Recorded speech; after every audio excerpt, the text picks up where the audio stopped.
Assalamualaikum warahmatullahi wabarakatuh. Halo teman-teman, perkenalkan kami dari kelompok 1 akan menjelaskan seputar PPKI.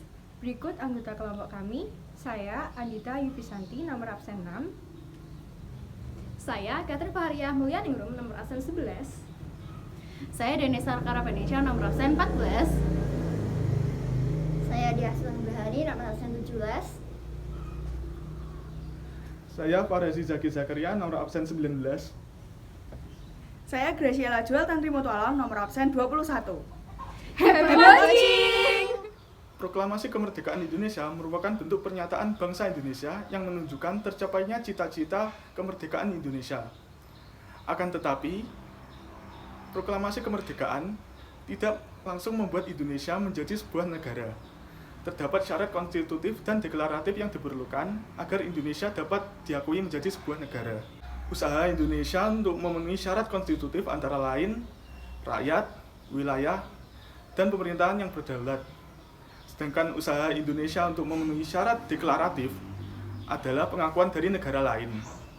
Nah, negara pertama yang mengakui kemerdekaan Indonesia secara de facto adalah Mesir, yaitu pada 22 Maret 1946. Diikuti dengan negara lain seperti India, Australia, Suriah, Lebanon, dan Arab Saudi.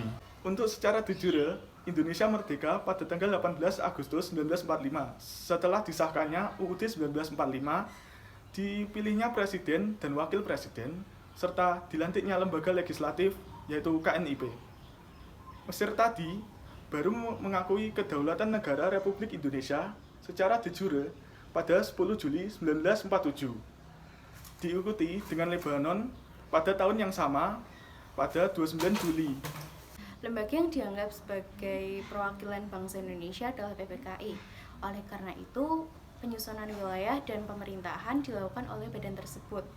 PPKI adalah singkatan dari Panitia Persiapan Kemerdekaan Indonesia. PPKI memiliki tugas yaitu melanjutkan hasil pekerjaan BPUPKI setelah BPUPKI dibubarkan oleh Jepang pada tanggal 7 Agustus 1945, yaitu antara lain menyusun dan mengesahkan konstitusi, menyusun dan mengesahkan dasar negara, mempersiapkan dan membentuk pemerintahan, dan memperjelas wilayah-wilayah Indonesia. Pada awalnya PPKI beranggotakan 21 orang, namun tanpa sepengetahuan Jepang, PPKI bertambah anggota 6 orang. Dalam melaksanakan tugasnya, PPKI melaksanakan 3 sidang, yaitu pada tanggal 18, 19, dan 22 Agustus 1945. Pada tanggal 18 Agustus 1945, pukul 11.30 di Gedung Chow Sang In atau yang sekarang disebut Gedung Pancasila di Pejambon, diadakan rapat pertama mengenai UUD di bawah pimpinan Soekarno.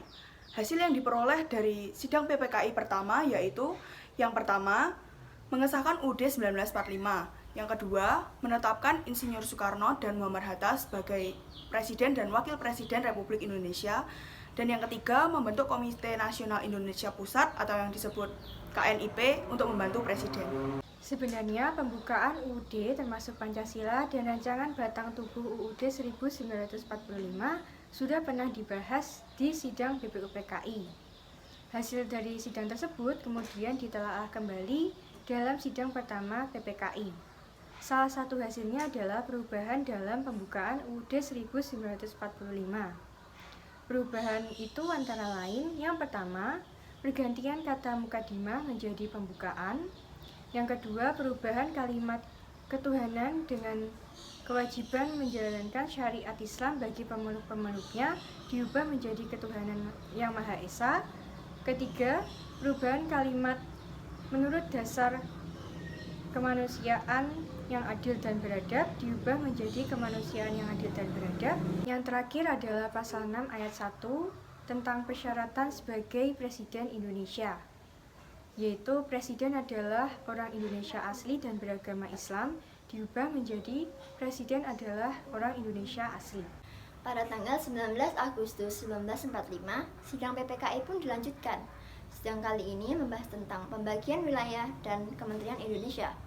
Acara yang pertama adalah membahas tentang hasil kerja panitia kecil yang dipimpin oleh Otto Iskandar Dinata.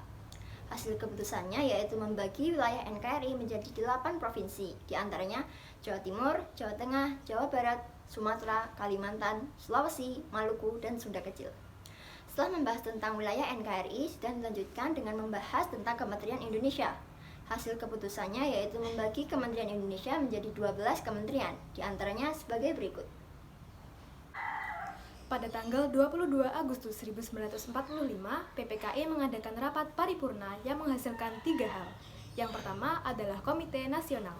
KNIP atau Komite Nasional Indonesia Pusat diresmikan pada 29 Agustus 1945 dengan Mr. Kasman Singodimedjo sebagai ketuanya. Setelah maklumat Wakil Presiden nomor 10 dikeluarkan, KNIP yang semula merupakan badan pembantu presiden dan juga merupakan wadah pemusatan kehendak rakyat, juga menjadi badan legislatif untuk sementara. Yang kedua adalah Partai Nasional. PNI atau Partai Nasional Indonesia dibentuk agar menjadi wadah persatuan pembinaan politik bagi rakyat Indonesia. Yang ketiga adalah BKR atau Badan Keamanan Rakyat. BKR dibentuk pada 22 Agustus 1945 dengan ketuanya Mufreni Mukmin. BKR bertujuan memelihara keselamatan dan keamanan masyarakat. BKR merupakan bagian dari BPKKP atau Badan Penolong Keluarga Korban Perang dan bukan merupakan tentara.